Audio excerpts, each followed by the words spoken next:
Let's launch into our new material for this week and talk about research questions that involve nonlinearity. This is something that I don't think that we always pay attention to because, well, partly because linear relationships are just easier to think about and they're easier to test for.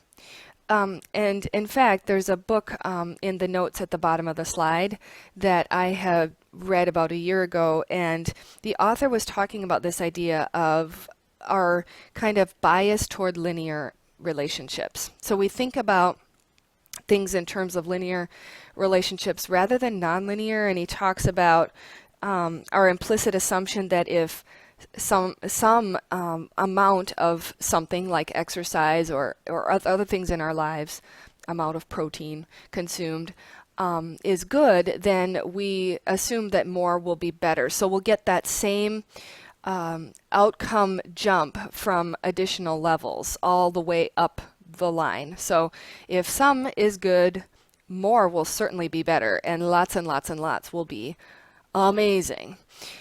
Well, and we make the assumption with negative associations as well. If a lot of stress is bad, then a little stress must be bad as well, for example.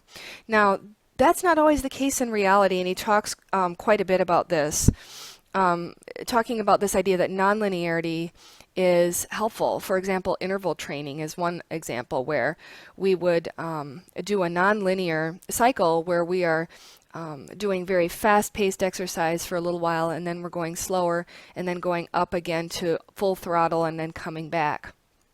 And this is because nonlinearities are something that are kind of built into our evolution. We our ancestors, for example, didn't get fresh food at all times of the year like we can now. They had to eat seasonally, and so they ate certain things at some times of the year and other things at other times of the year, and that was very helpful for their biology, some would argue, and so that's kind of how we're made. And so what we do now is we kind of have everything at all times. We have this idea of plenty, that if some of this fruit is good, now it will always be good in the future to have that same amount. And that's not necessarily the case. We go in cycles. He also makes an interesting point about weightlifting and how we kind of progress up on this linear track. We think that's the best way to go. So we do like moderate weight, and then we increase it slightly as we get stronger, and we think that's the best training method. But he was saying that if you lift at your max for just a few reps sometimes, and then other times you do more moderate weight for more reps, and you switch it up, your body gets stronger faster, is what he was saying the latest research was kind of indicating or suggesting.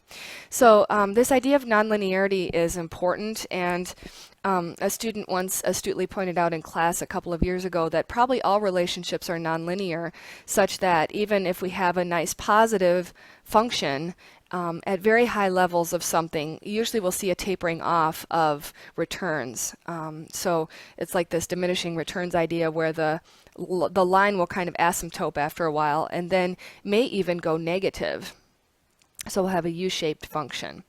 We oftentimes don't see nonlinearities in our data because we just can't find those high levels of the predictor that we would like. So we don't want to put people under a terrible amount of stress, for example.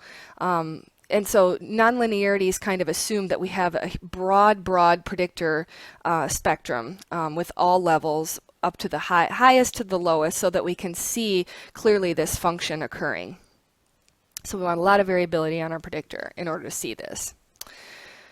Okay, so some research questions that may involve nonlinearity. First, interest in a college minor may increase as the person takes a certain number of credits, increase positively, and then maybe the interest begins to fade after so many credits have been taken, and so maybe the interest will either level off or even start to taper off at a certain point.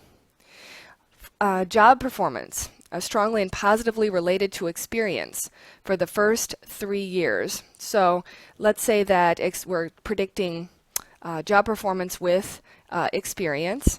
And so up to a certain point. There's this very strong positive association. And then after a while, experience becomes less important to predicting job performance, and it's motivational factors that start to be the stronger predictors of performance. And finally, in the FAR article that you read for this week, they talked about this relationship between task conflict in a team and team creativity, and they proposed and found that this would be curvilinear, such that the greatest amounts of creativity are seen at the moderate levels of task conflict. So if you have too little, you won't have the greatest amount of creativity. If you have too much, then you won't have the best levels. It's kind of a sweet spot right in the middle. So as we go through and as we think about relationships and how things are operating in reality in this class, I want to open your mind to think outside the box and think about things perhaps being not linear like we might at first assume.